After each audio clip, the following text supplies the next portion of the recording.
আসসালামু আলাইকুম সবাইকে, ওয়েলকাম টু মাই চ্যানেল। কেমন আছেন সবাই? আশা করছি আল্লাহর রহমতে সবাই ভালোই আছেন। তো আজকে আমি মুরগির রোস্ট রান্না করবো। এর কারণে মুরগিগুলো ধুয়ে ভালোভাবে কাঁটা চামচ দিয়ে কেচিয়ে নিয়েছি, যাতে মশলাগুলো ভালোভাবে ভিতরে ঢুকে যায়।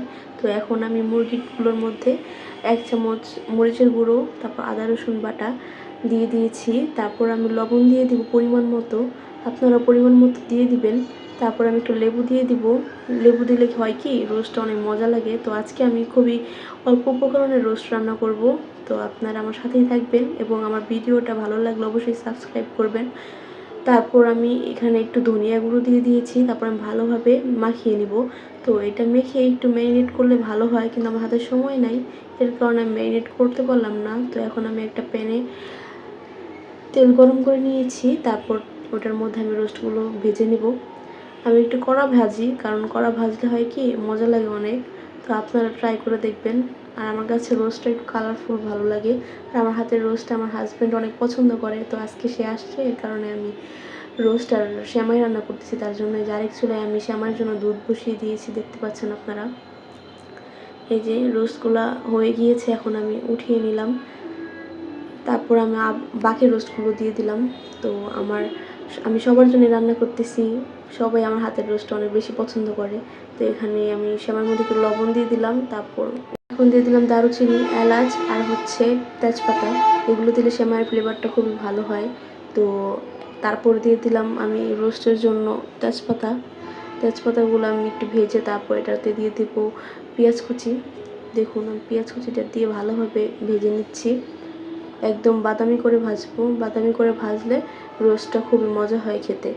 তারপর এইখানে 1 কাপ চিনি দিয়ে দিলাম। 1 কাপ চিনি, আমি মিষ্টি খুব কম খাই, এর কারণে আমি 1 কাপ চিনি দিয়েছি। তারপর আমি যেখানে পানি দিয়ে দিলাম। তারপর আমি যা যা মশলা লাগে সেগুলো দিব। এই যে দেখুন, এখানে দিলাম 1 চামচ মরিচের গুঁড়ো দিয়েছি। তারপরে যে 1 প্যাকেট রোস্টের মশলা দিয়ে দিয়েছি। রোস্টের মশলা 1 প্যাকেট লাগে না, তো আমি 1 প্যাকেট একটু কমে দিয়েছি, আর একটু বাকি অংশ রয়ে গিয়েছে আমার প্যাকেটের মধ্যে, পরের বার আমি ব্যবহার করব। তারপর আমি এখানে আদা রসুন বাটা দিয়ে দিয়েছি। তারপর এখানে আমি পেস্তা বাদাম, কাজু বাদাম আর চীনা বাদাম বেটে তারপর দিয়ে দিয়েছি। তারপর টক দই দিয়েছি। এই দেখুন, টক দইটা দিয়ে আমি ভালোভাবে নেড়ে নিব। তো এইগুলো ভালোভাবে কষিয়ে নিব। রোস্টের মশলাটা মনে রাখবেন, যত কষাবেন ততই মজা হবে। তো আপনারা যদি তাড়াহুড়ো না থাকে, অবশ্যই বেশি টাইম নিয়ে কষাবেন। তো আজকে আমার হাতে বেশি সময় নাই, এর কারণে আমি বেশি কষাতে পারিনি। তারপর একটু ঘি দিয়ে দিলাম এই সেমাইয়ের মধ্যে। তারপর এই যে দেখুন, আমার এখানে সস দিয়ে দিলাম একটু। সসটা দিলেও খুবই মজা হয় রোস্টটা, একটু মিষ্টি মিষ্টি টক টক লাগে। তো আপনারাও দেওয়ার চেষ্টা করবেন। তারপর আমি কিছু এক্সট্রা মশলা দিলাম, যেমন এলাচ, দারুচিনি আর তেজপাতা। তারপর আমি এই যে ভেজে রাখা রোস্টগুলো দিয়ে দিয়েছি। তো আমার পেনের তুলনায় রোস্ট বেশি হয়ে গিয়েছে। তারপর আমি চেষ্টা করবো এটার মধ্যে রান্না করার।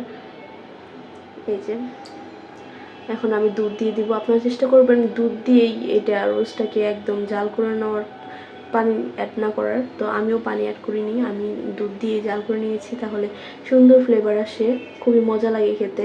তো আমার হাজব্যান্ড আজকে আমাকে নিতে আসছে আমার আব্বুর বাসায়, এর কারণে আমি ওর জন্য রোস্ট রান্না করেছি। তার সাথে সবার জন্য রান্না করলাম। দেখি কেমন হয়েছে, সবাই খেয়ে কেমন বলে। তারপর এখানে কাঁচামরিচ আর গুঁড়ো দুধ দিয়ে দিয়েছি। তারপর আমি সেমাইটা নামিয়ে রেখেছিলাম। তো দুধটা ঠান্ডা হয়ে যাওয়ার পর তারপর আমি সেমাইটা 1 প্যাকেট সেমাই দিয়ে দিয়েছি। তো দেখুন, এটা একটু পরে দেখবেন ঘন হয়ে যাবে। আমার চ্যানেলে আরেকটা সেমাইয়ের ভিডিও আছে, তো আপনারা অবশ্যই দেখবেন সেটা। তারপর এই যে রোস্টের মধ্যে আমি একটু ঘি দিয়ে দিলাম। ঘি দিলে হয় কি, রোস্টের ফ্লেভারটা অনেক সুন্দর, মানে অনেক সুন্দর একটা গ্রান আসে। আপনারা দিয়ে দেখবেন, ট্রাই করে দেখবেন অবশ্যই। আপনাদের যদি আমার রেসিপিটা ভালো লাগে অবশ্যই ট্রাই করবেন, দেখবেন খুবই মজা হয় এই রেসিপিটা। তো আমার হাতে সময় ছিল না, এর কারণে আমি ভালোভাবে পরিবেশন করতে পারি নাই। তো আপনারা সবাই ভালো থাকবেন এবং আমার পাশেই থাকবেন।